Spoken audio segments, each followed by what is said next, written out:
ونصلي ونسلم على رسوله الكريم أما بعد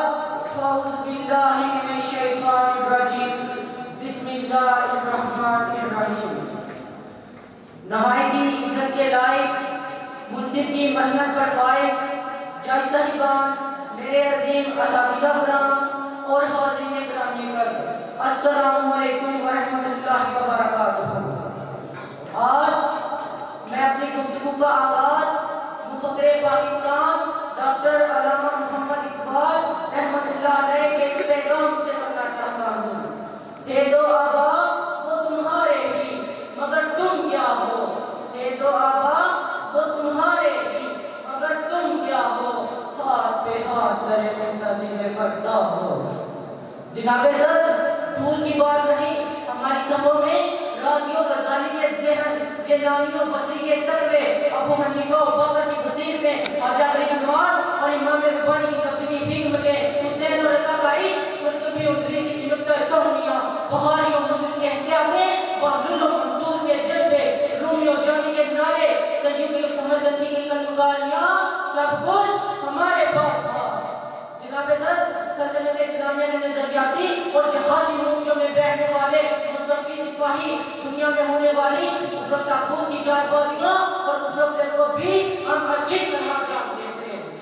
لیکن حالات نے ایسا پلٹا پایا کہ تاریخ دھوپ کا میدان بن گئی، ادب کی مسرور آفیس میں روٹ گئی، تزکیہ و احسان کی عبرت پرور شانیں بریزاں ہو گئی، مسلمانوں کا ریاضی وجود سایوں کی طرح نبھنے لگے، علماء نماز اگلنے لگے، پیر پیروں کو آنے لگے، ادیب ادیبوں کا حجاب سب بستہ ہو گئے۔ تو پھر اس وقت اقبال کا جذبہ عشق وجد میں آتا ہے، غافل مسلمانوں کو بیدار فرماتا ہے، قلم اٹھاتا ہے اور یہ پیغام سناتا ہے، صفائے دہر سے باطل کو مٹایا کس نے، روح انسان کو غلامی سے چھڑایا کس نے، میرے کعبے کو زمینوں سے بسایا کس نے، میرے قرآن کو سینوں سے لگایا کس نے، تھے تو آبا وہ تمہارے ہی مگر تم کیا ہو، ہاتھ پہ ہاتھ درے منتظر فردا ہو۔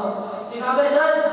علامہ محمد اقبال فرماتے ہیں کہ روئے زمین سے باطل کو مٹانے والے وہ مسلمان تھے جن کے قول و فعل میں تضاد نہ تھا، اگر وہ زندہ تھے تو دین اسلام کی سربلندی کے لیے زندہ تھے، اور دنیا و ما فیہا کی حیثیت ان کے نزدیک کچھ نہ تھی۔ انہی نیک لوگوں نے نسل انسانی کو راہ راست پر لگایا، بھٹکے ہوئے لوگوں کو سیدھا راستہ دکھایا، انہی نیک لوگوں نے اپنی انانیت میں جکڑے نفس کے غلاموں کو آزاد کروایا، اور انہیں یہ پیغام سنایا کہ اس دنیا میں تو کا قیام عارضی ہے، جبکہ اپنی زندگی تو آخرت کی زندگی ہے، اس دنیا کا مقدر تو فنا ہے، جبکہ آخرت کا مقدر بقا ہے۔ اور انہی نیک لوگوں نے اپنی پیشانیوں کے سجدوں سے خانہ کعبہ کو آباد کیا، بتوں سے پاک صاف کیا اور وہاں دین اسلام کا پرچم لہرا دیا۔ جناب صدر، انہی نیک لوگوں نے ہمارے آقا کریم علیہ السلام سے قرآن سنا، اپنے سینوں میں آباد کیا اور ہم تک پہنچایا۔ قرآن مجید کی حفاظت اگرچہ اللہ جل جلالہ اپنے ذمہ لی ہے، مگر ایک نیک اور پرہیزگار لوگوں کو اس بات کا اہل بنایا کہ وہ اس امانت کی ذمہ داری بخوبی نبھائیں۔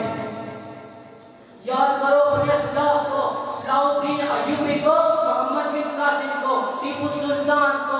شہاب الدین گوری کو، محمود غزنوی کو، حضرت علی حیدر کرار شیر خدا کو، جب بھی میدان میں اترتے تو ایک ہاتھ میں تلوار ہوتی تو دوسرے ہاتھ میں قرآن ہوتا، اور ایمان کی یہی دولت تھی کہ دریاؤں کو بھی گھوڑوں سے عبور کر دیا، کشتیاں بھی جلا ڈالی اور دشمن سے بھی نفرت ازما ہو گئے اور فتح کا پرچم بھی لہرا دیا۔ اور لوگوں، رحمان کے قریب آ جاؤ، قرآن سے ناطہ جوڑ لو، کامیاب ہو جاؤ گے۔ اقبال نے قلم اٹھایا اور کہہ دیا، تجھے اپنے آبا سے کوئی نسبت ہو نہیں سکتی، تجھے